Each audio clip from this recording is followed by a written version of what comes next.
চলো এখন আমরা গুণ করব। তাহলে এখানে দেওয়া আছে গুণ্য গুণক, আর আমাদের বের করতে কি বলেছে, গুণফল। গুণফলটা কত সেটা বের করতে বলেছে। তাহলে গুণ্য কোনটা, কোথায় লিখব, এইখানে লিখলাম গুণ্য। যেটা দিয়ে গুণ করব তাকে বলছে গুণক। তাহলে এটা হলো, আমরা গুণের চিহ্নটা দেব। এই দুটোকে গুণ করার পর যেটা আসবে এইটা হচ্ছে গুণফল। তাহলে 4-এর ঘরে নামতা পড়ব। 4-এ 8-এ কত হয়, 32। 4-এ 8-এ কত হয়, 32। 32-এর কত বসবে, 32-এর কত বসবে, 2, হাতে থাকবে 3, আর 8 দুগুণে 16, আর এই 3টা কি হবে, যোগ হবে। ঠিক আছে, এই 3টা যোগ হবে। তাহলে 8 দুগুণে 16 আর 3-এ 17, 18, 19, তাহলে কত হলো, 19। তাহলে এখানে যে উত্তরটা চেয়েছিল গুণফল কত, তাহলে গুণফল কত হলো, এইটা হলো 192 হলো গুণফল। তাহলে বুঝতে পেরেছ কিভাবে গুণ্য গুণক দিয়ে দিলে সেখান থেকে গুণফল বের করতে হয়। চলো এবার আমরা পরের অঙ্ক করব। চলো তাহলে আমরা পরের অঙ্কটা দেখব। কি বলেছে, 360টি লিচুকে 15 জন ছাত্রছাত্রীর মধ্যে ভাগ করে দিলে প্রত্যেকে কটি করে পাবে। আমরা যে অঙ্কটা পড়েই বুঝতে পারছি যে কি হবে।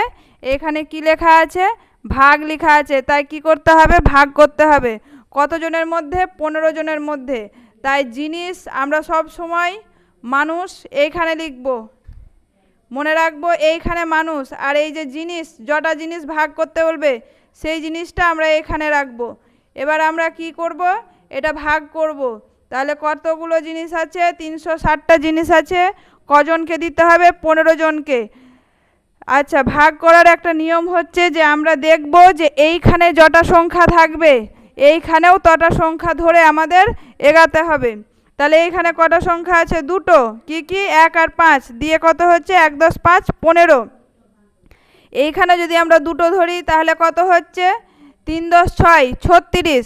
তাহলে আমরা দেখব এটা থেকে এটা বেশি না কম। এইটা জিনিস, জিনিস যদি বেশি হয় তাহলে অবশ্যই মানুষকে দেওয়া যাবে, আর জিনিস যদি কম হয় তাহলে একটা মানুষ বা কয়েকটা মানুষ বাদ থাকবে, আমরা ওইভাবে দিতে পারবো না। তাহলে আমরা দেখি, তাহলে 36 মানে এখানে 15 আর এখানে 36, তার মানে জিনিস বেশি আছে। জিনিস বেশি থাকলে আমরা অবশ্যই দিতে পারবো, জিনিস বেশি থাকলে আমরা অবশ্যই মানুষকে এই জিনিসটা দিতে পারবো। তাহলে এবার আমরা কি করব, এই 15-এর ঘরে নামটা পড়ে 36 মেলাতে হবে। যদি মিলে যায় খুব ভালো, যদি না মেলে তাহলে সেক্ষেত্রে কী করবো, কমটা বসাবো। ঠিক আছে, তাহলে আমরা 15-এর ঘর নামটা দেখি। যারা নামটা পড়তে পারবে তাদের ভালো, যারা নামটা পড়তে পারবে না তারা গুণ করবে। তাহলে 15 একে 15 হয়, অনেক বেশি, তাই তো। এবার 15 দুগুণ দেখব, এখানে আমরা গুণটা করে নেব। তাহলে 30 হচ্ছে। এবার আমরা এটাকে আবার 3 দিয়ে নিয়ে যাই, তাহলে 45। এখানে কত আছে, 36। 45 বেশি হয়ে যাচ্ছে, এটা দিয়ে যাবে না। তাহলে আমরা কত দিয়ে নিয়ে যাব, 2 দিয়ে। তাহলে কত হচ্ছে, 30। তাহলে এখানে আমরা 2 বসালাম, এখানে আমরা 30 বসালাম। তাহলে 360টা জিনিস প্রথমে আমরা দুটো করে দেব 15 জন মানুষকে। ঠিক আছে, চলো তারপরে দেখি। এবার এইখান থেকে এটা কি করতে হয়, বিয়োগ করতে হবে। বিয়োগ করে দেখব, 6 থেকে 0 বাদ দিলে 6 হলো, আর এইখানে 3 থেকে 3 বাদ দিলে 0 হয়, 0। কিন্তু সংখ্যার আগে শূন্যর সেই দামটা নেই, সেই ভ্যালুটা নেই, তাই আমরা 0 লিখব না।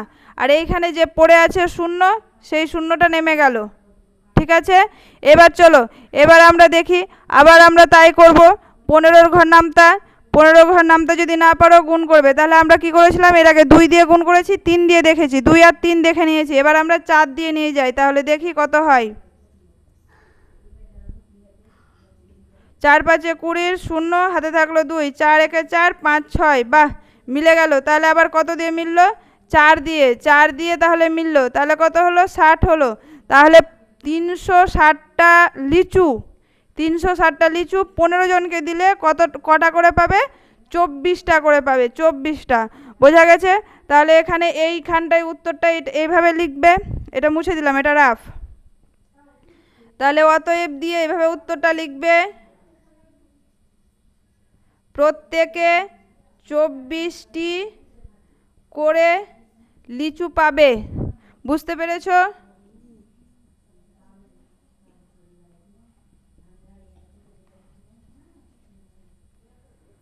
চলো তারপরে অঙ্ক আমরা চলে যাই।